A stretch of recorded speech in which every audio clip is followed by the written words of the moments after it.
नमस्कार साथियों, बाल विद्या मंदिर सीनियर सेकेंडरी स्कूल खतीरपुरा के ई लर्निंग प्लेटफॉर्म पर मैं दिनेश कुमार आपका हार्दिक स्वागत करता हूं। आज के इस लेक्चर में अपन बात करेंगे कक्षा 9 की पोइम को लेकर, जो है ए लेजेंड ऑफ द नॉर्थलैंड। इसका आज अपन अंतिम भाग करेंगे। अंतिम दो स्टेज है, स्टेज नंबर 15 और 16। अपन ने बाकी स्टेजेस के बारे में वर्णन किया, उसको समझा कि फोइबे कैरी जो है लेजेंड ऑफ द नॉर्थलैंड में जो है किस प्रकार की बात कहती है। लेजेंड एक पौराणिक कथा से होती है। नॉर्थलैंड जो होता है, मैंने आपको बताया था कि नॉर्थ पोल का हिस्सा है, जो बहुत ही ठंडा प्रदेश होता है।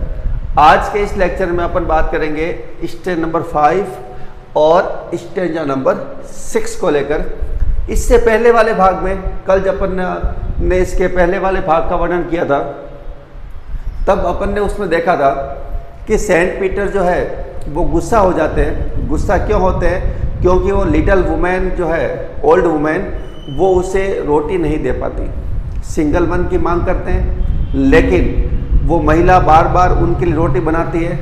जितना हो सकता है उसकी तरफ से वो पतली बनाने का प्रयास करती है, थिन बनाने का प्रयास करती है एज ए वेफर। लेकिन फिर भी उसका जो ग्रीडीनेस है या उसकी जो सेल्फिशनेस है, वो उस रोटी को वो दे नहीं पाती है। तो इससे सेंट पीटर जो है, फास्ट होने की वजह से वो बहुत ही वीक हो चुके थे और हंगरी भी थे, तो वो गुस्सा हो जाते हैं। और गुस्सा होने के बाद वो उसको एक तरह से कर्स देते हैं, शाप देते हैं कि भाई तुम्हें जो है, तुम्हारे पास भोजन है, तुम्हारे पास शेल्टर है, तुम्हारे पास अपने आप को गर्म रखने के लिए आग है, लेकिन फिर भी तुम जो है इस सभी रूपों को प्राप्त करने के योग्य नहीं हो, डिजर्व नहीं रखते हो आप। तो उन्होंने शाप दिया कि वो एक जो है जिसको बोलते हैं वुड पैकर, कठफोड़ा अपन कहते हैं, वो उसको शाप दे दिया गया। और वो जो बूढ़ी महिला औरत थी, वो एक कठफोड़ा बन गई, वुड पैकर बन गई, और चिमनी के माध्यम से जो है घर में से वो उड़ गई। यहाँ तक अपन ने देख लिया था कि उसके शाप की वजह से जो है वो एकदम से जो ह्यूमन फॉर्म में थी, एक वुमेन के रूप में, वो जो है बदलकर एक जो है वुड पैकर के रूप में हो गई। और चिमनी के माध्यम से घर में जो होता है धुआं का, जिसको अपन बोलते हैं, उसके माध्यम से वो ऊपर आकाश में चली गई। यहाँ तक अपन ने मतलब इसको पढ़ लिया था। अब इसके आगे वाले भाग को लेकर चर्चा करते हैं। और आज यहाँ पर जो है पोइम, जिसके 16 स्टेज थे, आज ये पूरी हो जाएगी। तो चलिए मित्रों, शुरू करते हैं आज की पोइम के इस भाग को लेकर, जो इसका अंतिम भाग होगा। ए लेजेंड ऑफ द नॉर्थलैंड लिखा गया फोइबे कैरी के द्वारा, जो एलिस कैरी की सिस्टर है। पोइटेस है ये खुद, और 1821 में इनका जन्म हुआ था और 1864 में इनकी डेथ हो गई थी। तो 19वीं शताब्दी की ये एक लेखिका है, पोइटेस है। स्टेज नंबर 15 क्या कहता है? अब देखो, जब वो उड़ गई एक वुड पैकर के रूप में, कठफोड़ा जिसको अपन बोलते हैं, उसके रूप में वो उड़ गई। उसके बाद क्या हुआ? She had a scarlet. Scarlet शब्द जो आता है वो रेड और ब्राइट के लिए आता है। जैसे अपन कह सकते हैं bright red colour, bright red colour, जो लाल चमकीला रंग होता है उसको बोलते हैं स्कारलेट। ठीक है, तो she had a scarlet cap. Cap का मतलब होगा टोपी। कैप का मतलब जो होता है, वो आपको मालूम है, कैप सेलर की कहानी आपने पढ़ी होगी, टोपी विक्रेता के रूप में। कैप जो होती है सिर के ऊपर पहनने की टोपी होती है, उसको बोलते हैं she had a scarlet cap on her head. उस महिला के सिर पर जो है चमकीली लाल रंग की टोपी पहनी हुई थी। And that was left the same. और उस लाल रंग की टोपी को, दैट यहाँ पर जो है वो उस स्कारलेट कैप के लिए आया है। दैट वाज लेफ्ट, उसको छोड़ दिया गया। उसको छोड़ने का मतलब ये हुआ कि टोपी जो है वो बची रह गई। Left the same, the same का मतलब जिस रूप में वो थी, सेम का मतलब होता है वही, एज इट इज। तो जिस रूप में वो टोपी थी, उस रूप में उसको छोड़ दी गई टोपी को। उसके बाद क्या हुआ? उसके बाद क्या हुआ देखो, but all the rest of her clothes were burned black as a coal in the flame. Rhyme scheme की बात करते हैं तो ए बी है, हेड बर्न सेम फ्लेम। ठीक है, तो देखो 3 लाइन को काटते एक साथ निकलेगा। जैसे and that was left the same, जो स्कारलेट कैप थी उसकी, उसको वैसा का वैसा रहने दिया, उसमें किसी प्रकार का परिवर्तन नहीं हुआ। लेकिन but all the rest of clothes, clothes का मतलब कपड़े, हर क्लॉथ्स का मतलब यहाँ बूढ़ी औरत के कपड़ों की बात कर रही है। रेस्ट का मतलब बचे हुए, किसको छोड़कर, इस टॉप स्कारलेट कैप को छोड़कर बाकी सारे उसके जो बचे हुए कपड़े थे जो उसके पहने हुए थे, वर बर्न। बर्न का मतलब होता है जल गए, साफ दिया गया उनको। तो कपड़े, बाकी जो कपड़े थे उसके सारे के सारे जल गए, केवल क्या बचा, स्कारलेट कैप बची उसकी। जले कैसे, ब्लैक हो गए, एकदम से काले हो गए। एज ए कॉइल, कॉइल का मतलब होता है कोयला, कोयले के समान जो है काले हो गए। इन द फ्लेम, फ्लेम का मतलब होता है आग की लपटें, जिसको अपन कह सकते हैं portion of a flame, fire. तो अपन लिख सकते हैं ए पोर्शन ऑफ फायर, जिसको बोलते हैं फ्लेम। हिंदी में अपन उसको कहते हैं आग की लपटें, जो होती है लपट निकलती है आग की जब जलती है, उसको फ्लेम बोलते हैं, ए पोर्शन ऑफ फायर। तो पहला स्टेंजा क्या कह रहा है, पहला स्टेंजा हमें ये बताने का प्रयास कर रहा है कि उसके सिर पे एक चमकीली लाल रंग की टोपी थी, उसको वैसा ही रहने दिया। बाकी उसके सारे जो कपड़े थे वो सारे कपड़े जल गए थे, और इतने अधिक जल गए कि वो बिल्कुल क्या हो गए, ब्लैक हो गए। ब्लैक का मतलब क्या होता है, बिल्कुल काले हो गए। एज कॉयल, किसके समान, जिस प्रकार से कोयला जो है वो काला होता है, बिल्कुल काले रंग का होता है, उसी प्रकार से उसके कपड़े भी जो है जलकर बिल्कुल काले हो गए। इन द फ्लेम, फ्लेम का मतलब होता है आग। तो जैसे ही उसको साफ दिया गया, तो हो सकता है उसके बाद जब वो उड़ी तो वो आग की लपटों से गिर गई, और आग की लपटों से गिरने के बाद साफ के अनुसार जो है उसकी टोपी तो बची हुई रह गई, लेकिन उसके बाकी के सारे कपड़े जो है वो कोयले के समान जलकर काले हो गए, राख के समान हो गए। तो ये तो था स्टेंजा नंबर 15 को लेकर। अब हम बात करते हैं स्टेंजा नंबर 16 को लेकर। इसमें अपने को जो है लास्ट भाग है, इसका लास्ट स्टेंजा, उसके अंदर क्या किया, वही राइम स्कीम है, ए बी वाली, बॉय डे फूड फूड, ठीक है। अब देखो stanza number 16, and every country school boy. Country यहां देहात है, जिसको अपन कह सकते हैं रूरल एरियाज, देहाती। और स्कूल बॉय का मतलब होता है विद्यार्थी, स्टूडेंट, जिसको अपन बोल सकते हैं।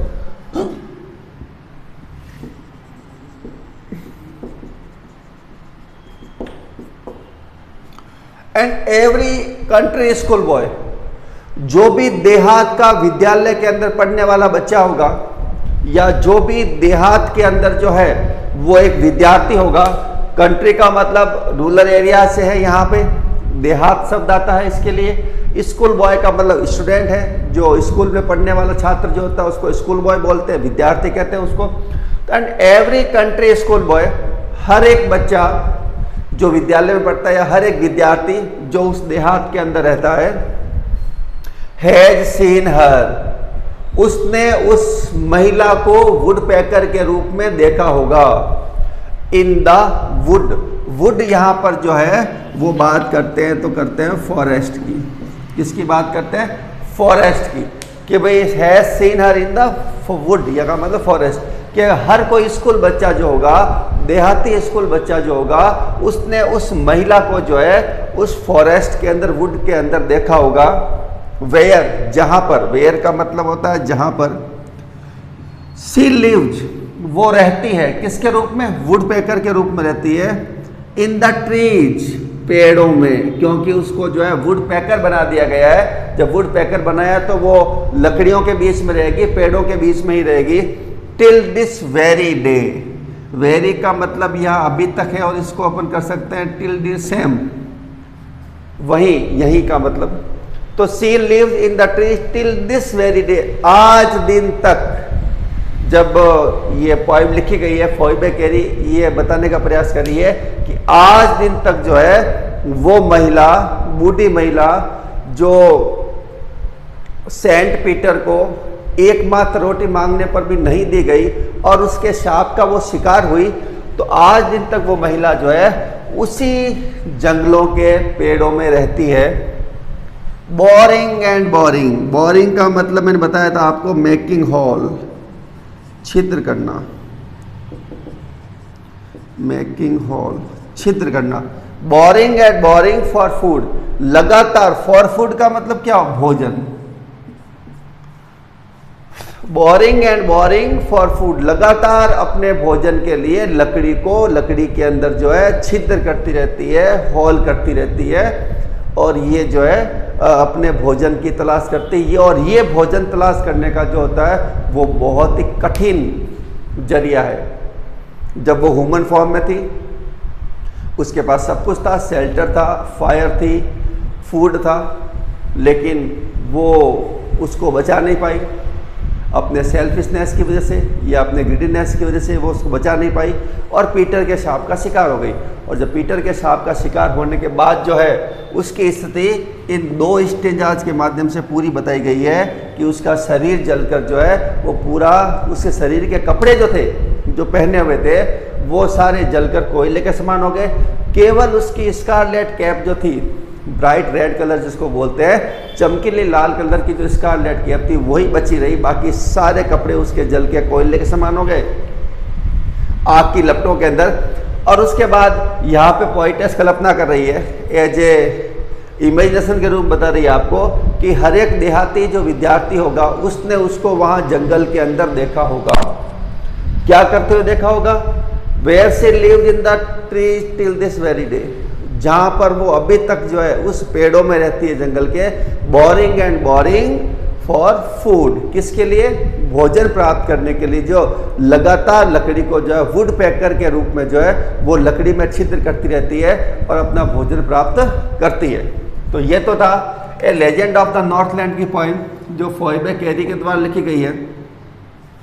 अब अगर बात करते हैं अपन सेंट्रल आइडिया की या फिर सेंट्रल मैसेज की, एक स्टोरी, ये जो पोइम है उसका हमें क्या लाभ मिला है, क्या हम उससे लेसन ले सकते हैं, तो इस लेसन, इसमें ये बात स्पष्ट रूप से सामने आई है कि व्यक्ति को कभी लालच का शिकार नहीं होना चाहिए, व्यक्ति को कभी स्वार्थ का शिकार नहीं होना चाहिए। व्यक्ति जब स्वार्थी होगा या फिर लालच का शिकार होगा तो वो अपने आप को दुखी करने के साथ साथ औरों को भी दुखी करेगा। जैसे इसके अंदर बताया गया है, महिला लालची थी, महिला स्वार्थी थी, उसने सेंट पीटर को दुखी किया, नाराज किया, और सेंट पीटर को दुखी करने के कारण वो खुद जो है इतनी ज़्यादा दुखी हो गई कि उसकी वो कल्पना भी नहीं कर सकती थी।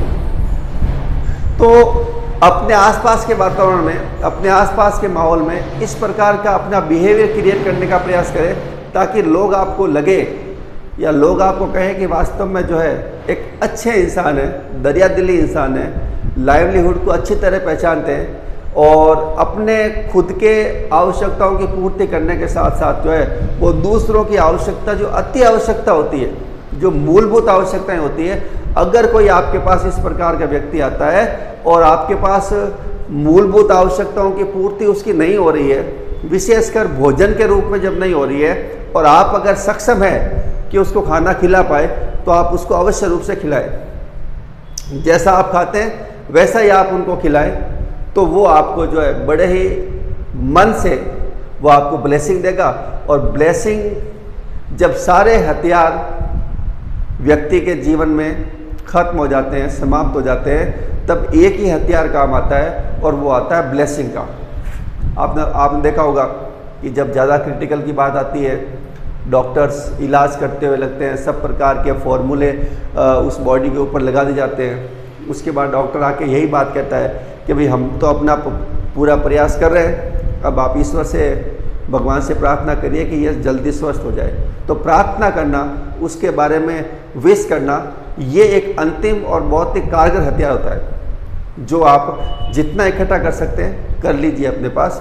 और लोगों की भलाई करना अपने आप में एक बहुत ही ज़्यादा महत्वपूर्ण और पुण्य काम होता है।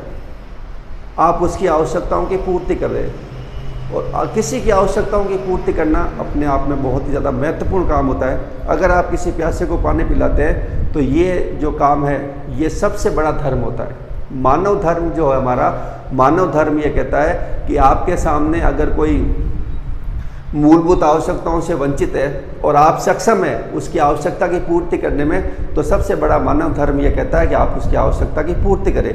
स्वार्थ के रूप में उससे कुछ लेने का प्रयास नहीं करें, उसको देने का भी प्रयास करें।